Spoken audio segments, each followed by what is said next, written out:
OMG, hey guys, it's your name back with another video, and let me tell you, I'm so excited for this one. We're diving into the magical world of books. Okay, I know what you're thinking.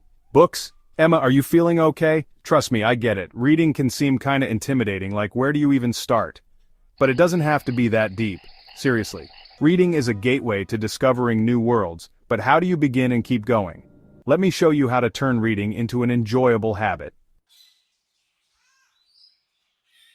Okay, first things first, let's talk about why you'd even want to pick up a book in the first place. I mean, in this age of endless scrolling and binge watching, why would anyone choose to read? Like, is reading actually that important? Does it really make a difference in our lives? And the answer is, duh. Of course it does. Okay, I'm kidding, kind of. But seriously, reading has so many benefits that it's hard to ignore. But for real, reading is low-key life-changing. It opens up new worlds, new perspectives, and new ideas. Did you know that 10 minutes of reading every day sharpens your mind? No joke. It's like a mini workout for your brain.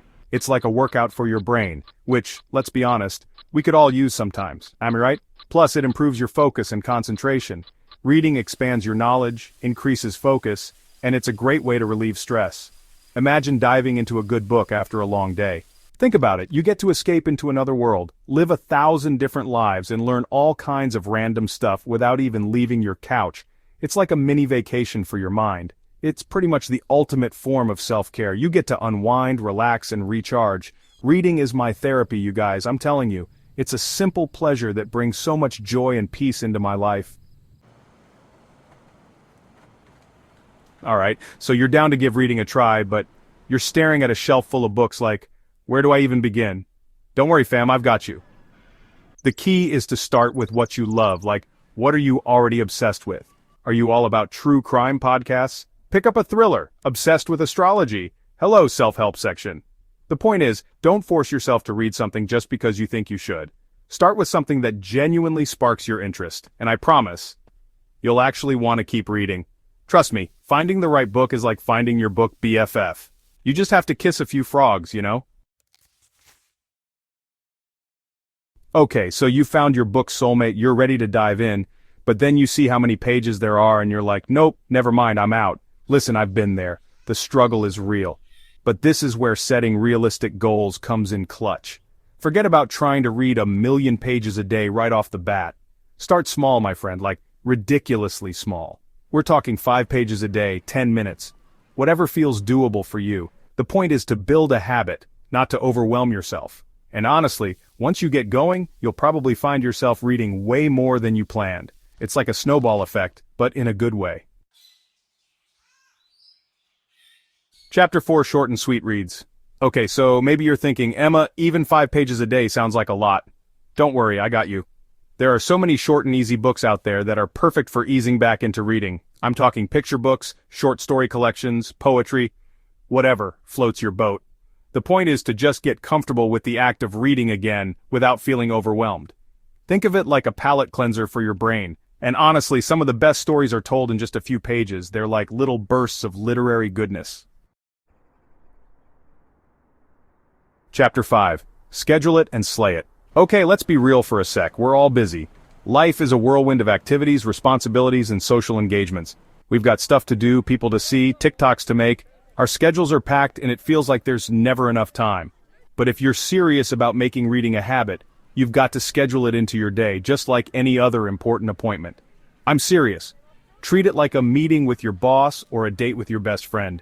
Put it in your planner, mark it on your calendar, and make it non-negotiable. Set a reminder on your phone, whatever you gotta do. Make it a priority just like you would for a workout or a work deadline. Personally, I love reading before bed. It's my little escape from reality, a way to unwind and relax. It's the perfect way to unwind after a long day and escape into another world. The quiet of the night, the stillness, it all adds to the magic of reading.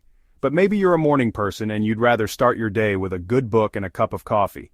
Imagine the serenity of the morning, the fresh start, and the joy of diving into a new story. The point is, find a time that works for you and stick to it as much as possible. Make it a ritual, a part of your daily routine. Consistency is key, my friends. The more you make reading a regular part of your life, the more it will become a natural and enjoyable habit. Chapter 6. Get interactive with your inner bookworm. Okay, so maybe you're the kind of person who gets bored easily, the type who starts reading a book and then finds their mind wandering off to other things, like, you're reading a book and you're like, this is fine, but I'd rather be scrolling through TikTok. I feel you. It's hard to stay focused when there are so many distractions around. But hear me out. What if I told you that reading doesn't have to be a passive activity? Imagine turning those pages into an adventure, something that keeps you on your toes. There are so many ways to make it more interactive and engaging. You could join a book club and share your thoughts with others, making it a social experience. For example, you could try using a highlighter to mark up passages that really speak to you. This way, you can easily revisit those moments that resonated with you. Or, you could keep a reading journal where you jot down your thoughts and reactions as you go. This not only helps you remember what you've read but also deepens your understanding. It's like having a conversation with the book, which, let's be real, is way more fun than just staring at the pages. Plus, it makes the whole reading experience more memorable and enjoyable. You could also use sticky notes to jot down quick thoughts or questions, or even doodle in the margins if that's your thing. The key is to make the book your own. So next time you pick up a book, remember, it doesn't have to be a solitary or boring activity. Make it interactive, make it fun, and most importantly, make it yours. Chapter 7. Don't be afraid to branch out, babe. Okay, so you found your favorite genre, you're reading all the books, and you're feeling good, but eventually you might start to feel like you're in a bit of a reading rut, like you're just reading the same type of book over and over again. And that's when it's time to mix things up. Don't be afraid to step outside of your comfort zone and try something new. Pick up a genre you've never read before. You might be surprised at what you discover. I used to think I only liked contemporary fiction, but then I read a fantasy book and let me tell you, it blew my mind. Chapter 8. Let's talk books. Okay, so you're reading up a storm, you're loving it, but you're starting to feel like you need someone to talk to about all these amazing books you're discovering. Enter the book club. Joining a book club is like having a built-in group chat for all your literary musings. You can discuss your favorite characters, debate the ending, and just geek out over books with like-minded people. Plus, it's a great way to discover new books you might not have found on your own. And if you can't find a book club in your area, no worries. You can always start your own with your friends. Chapter 9. Treat yourself. Okay, so you've been crushing your reading goals, you're feeling proud of yourself, but you're also starting to feel like you need a little something extra to keep you motivated. Enter the reward system. That's right. I'm talking about treating yourself every time you reach a reading milestone. It doesn't have to be anything major. Maybe you treat yourself to a fancy coffee after finishing a chapter, or maybe you buy yourself a new book after finishing a whole book. The point is to give yourself something to look forward to and to celebrate your accomplishments. Because let's be real, reading is hard work, and you deserve to be rewarded for all your effort. Outro, you got this, bookworm? And that's a wrap. I hope these tips have inspired you to pick up a book and start reading. Remember, it's not about speed or quantity, it's about finding joy in the journey. Reading isn't just about gaining knowledge, it's about personal growth.